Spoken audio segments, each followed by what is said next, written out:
पिछले लगभग एक साल से भारतीय जनता पार्टी चिल्ला चिल्ला के कह रही है कि दिल्ली में कोई शराब घोटाला हो गया और देश की जो भी सबसे बड़ी से बड़ी जांच एजेंसियां हैं वो अपना सारा काम धंधा छोड़ के इस शराब घोटाले की जांच में लगी हुई हैं। तो मैं समझता हूं कि उनको अब तक तो शराब घोटाले के सब कुछ मिल ही गया होगा, सारा पैसा भी मिल गया होगा, सब कुछ मिल गया होगा। तो पहले 2-3 मिनट में इसी पे चर्चा करना चाहूँगा कि शराब घोटाले में जांच एजेंसियां कैसी जांच कर रही है, क्या मिला अभी तक। इसमें मनीष सिसोदिया जी जो कि फाइनेंस मिनिस्टर थे, डिप्टी चीफ मिनिस्टर थे, उनके ऊपर सबसे बड़ा आरोप ईडी ने और सीबीआई ने लगाया है कि मनीष सिसोदिया जी ने अपने 14 फ़ोन तोड़ दिए। तो इन्होंने सबूत ख़त्म करने की कोशिश की। ये सारी जांच वांच करने के बाद इन एजेंसीज़ ने मनीष सिसोदिया पे आरोप लगाया कि 14 फ़ोन तोड़ दिए। ये ईडी की चार्जशीट है, ईडी का डॉक्यूमेंट है ये, जिसमें इन्होंने ये 14 फ़ोन का IMEI नंबर लिखा हुआ है कि ये वो 14 फ़ोन है जो मनीष सिसोदिया के थे और जो मनीष सिसोदिया ने इन फ़ोनों को डिस्ट्रक्ट कर दिया। ये ईडी के डॉक्यूमेंट में है। इसी के बाद ईडी की सीजर मेमो है। ईडी कुछ भी सीज करता है तो उसको मेमो, इन 14 में से ईडी खुद ही कह रही है सीजर मेमो कि 4 फ़ोन हमारे पास हैं। ये इनका सीजर मेमो है, इम्पाउंडिंग ऑर्डर 18 मार्च 2023 का और इम्पाउंडिंग ऑर्डर 5 जनवरी 2023 का। 4 फ़ोन उसमें से इनके पास हैं और एक सीबीआई का ये डॉक्यूमेंट है, एक फ़ोन सीबीआई के पास है। तो 14 में से 5 फ़ोन तो इनके अपने पास ही हैं जो कह रहे हैं कि मनीष सिसोदिया ने तोड़ दिए। उन 14 में से 5 फ़ोन ईडी और सीबीआई के कब्जे में हैं, बाकी 9 फ़ोन। तो जब इन्होंने ये आरोप लगाया, हम तो छोटे लोग हैं, हमारे पास इतने साधन नहीं थे, लेकिन फिर भी अपने सीमित साधनों से पिछले महीने 1.5 महीने में हमने भी थोड़ी जांच करी तो पता चला बाकी मोस्टली फ़ोन, एक आध को छोड़ के वो भी पता चल जाएगा कहाँ, मोस्टली फ़ोन ज़िंदा हैं, कोई ना कोई इस्तेमाल कर रहा है। और उन फ़ोन को कोई वॉलंटियर के पास है, कोई कहीं है, कोई कहीं है, कोई ना कोई इस्तेमाल कर रहा है। वो मनीष जी के फ़ोन नहीं है, वो कोई ना कोई इस्तेमाल कर रहा है। वो फ़ोन ज़िंदा हैं और ये फैक्ट कि ये फ़ोन ज़िंदा हैं ये ईडी को भी पता है और ये सीबीआई को भी पता है। सो ईडी ने और सीबीआई ने झूठ बोल के ओथ पे, एफिडेविट पे कोर्ट को गुमराह किया और झूठा सबूत उन्होंने कोर्ट के सामने पेश किया, क्योंकि सच तो कुछ मिला नहीं, कुछ था ही नहीं, शराब घोटाला कुछ है ही नहीं, तो निकालें क्या। तो उन्होंने झूठ बोल के मनीष सिसोदिया को फंसाने की कोशिश की, कोर्ट को झूठ बोला। अब ये रोज किसी ना किसी को पकड़ लेते हैं, किसी ना इसको गिरफ्तार कर लिया, उसको गिरफ्तार कर लिया, ये कर लिया।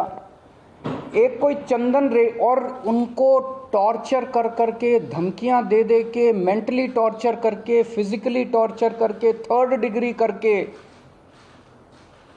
उनसे केजरीवाल का नाम ले लो, मनीष सिसोदिया का नाम ले लो, इनको फंसाओ, उनको किया जा रहा है। कोई चंदन रेड्डी है, हम तो जानते भी नहीं है कौन है। चंदन रेड्डी को इतना मारा, ये उसकी मेडिकल रिपोर्ट है। चंदन रेड्डी की मेडिकल रिपोर्ट में लिखा है, patient has alleged trauma to both ears and face by ED officers on 16 September 2022 and 17 September 2022। Patient ने दोनों कानों पे और फेस पे ईडी ऑफिसर्स के द्वारा पिटाई हुई 16 सितंबर और 17 सितंबर को, ऐसा कहा। पेशेंट कंप्लेनिंग ऑफ, ये है कि सुनाई नहीं दे रहा, और jaw pain on opening mouth. और इन्वेस्टिगेशन पे पता चला right ear mild to moderate mixed hearing loss, left ear severe to profound mixed hearing loss. उसके कान के पर्दे फट गए, उसको सुनाई नहीं दे रहा। ऐसा चंदन रेड्डी से ईडी क्या उगलवाने की कोशिश कर रही थी, उसको क्या कहने का दबाव डाला जा रहा था कि उसकी इतनी पिटाई करी कि उसके कान के पर्दे फट गए। उसको किस कागज पे दस्तखत करने के लिए कहा जा रहा था, और उसने झूठ बोलने से मना कर दिया तो उसकी पिटाई की उन्होंने। इसके बाद अरुण पिल्लई हैं कोई, उनको धमकियां दी गई, टॉर्चर किया गया, उन्होंने अपना बयान वापस ले लिया अगले दिन। उस दिन तो उनसे कुछ लिखवा लिया, कहीं साइन करा लिया, लेकिन उसके 2-4 दिन बाद उन्होंने कोर्ट में बयान दिया कि मुझे टॉर्चर करके बयान लिया गया। समीर महेंद्रू से टॉर्चर करके बयान लिया गया, उन्होंने अपना बयान वापस ले लिया। मनस्विनी से टॉर्चर करके बयान लिया गया, उन्होंने अपना बयान वापस ले लिया। भूषण बेलगवी से टॉर्चर करके, ये 5 नाम तो मेरे पास ही हैं, पता नहीं ऐसे कितने लोग हैं जिन लोगों को टॉर्चर कर करके बयान लिए गए। ये हो क्या रहा है? एक के बाद एक, एक के बाद एक, एक के बाद एक, जितने लोगों को ये बुला रहे हैं सबको मारते हैं, पीटते हैं, टॉर्चर करते हैं।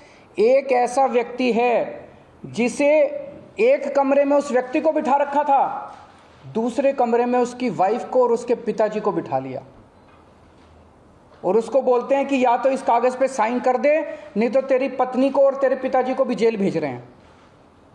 ये चल क्या रहा है?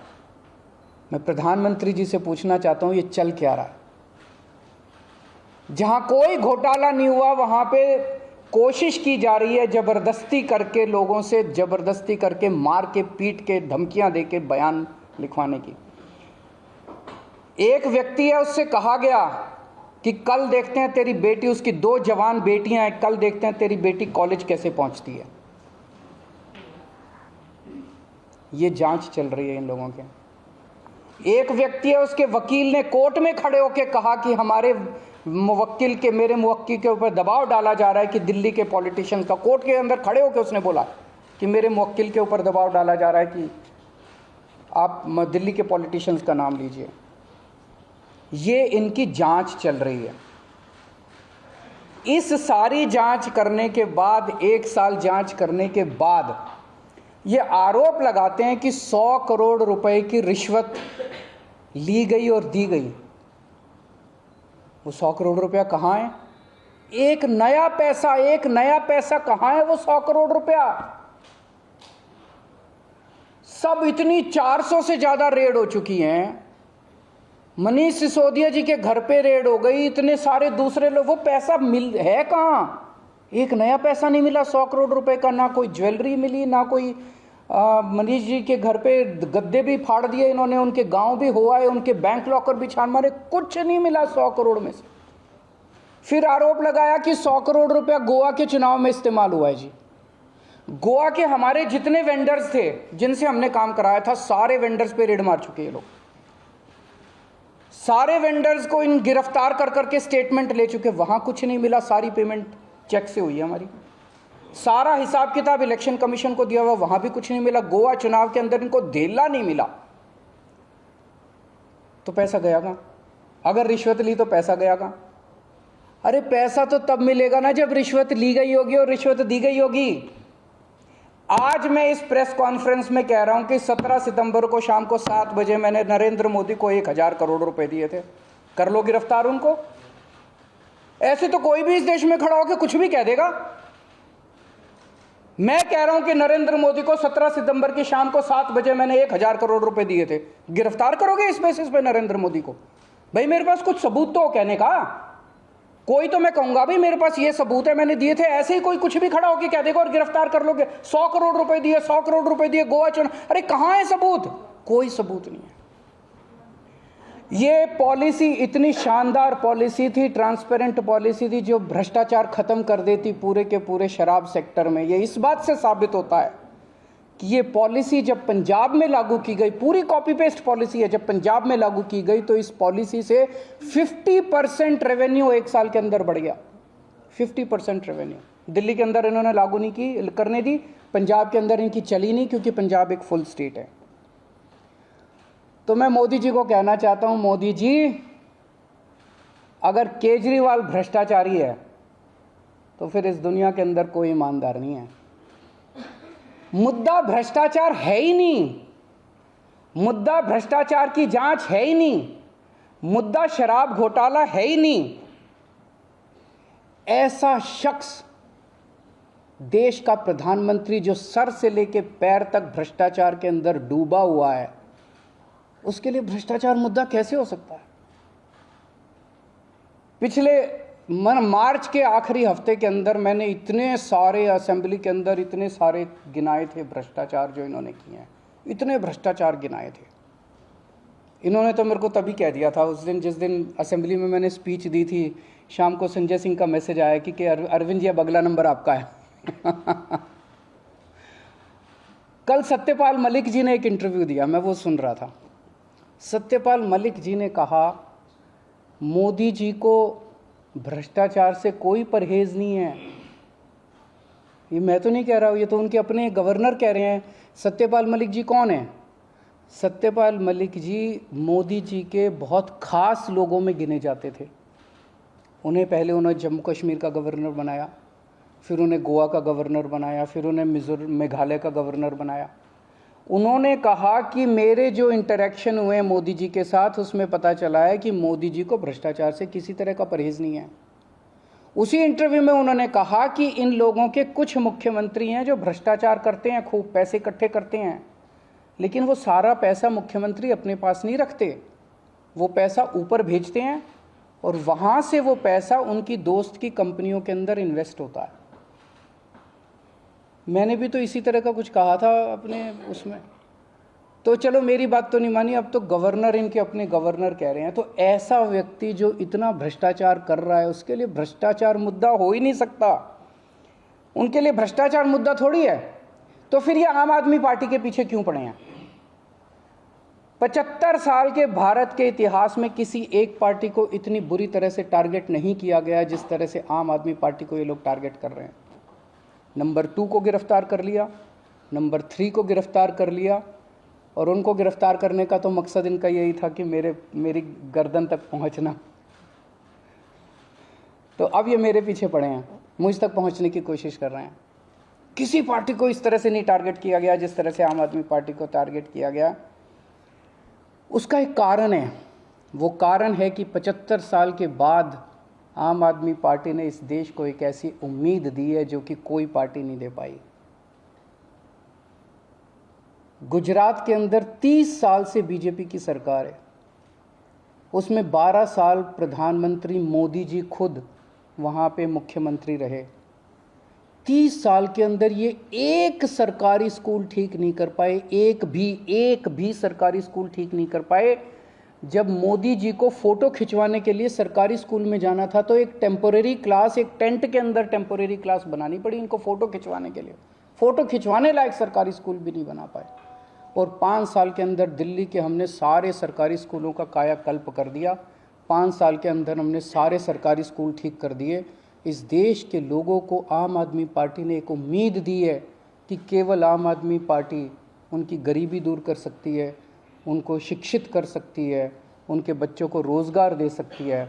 आम आदमी पार्टी ने इस देश के लोगों को उम्मीद दी है। प्रधानमंत्री जी उस उम्मीद को कुचलना चाहते हैं।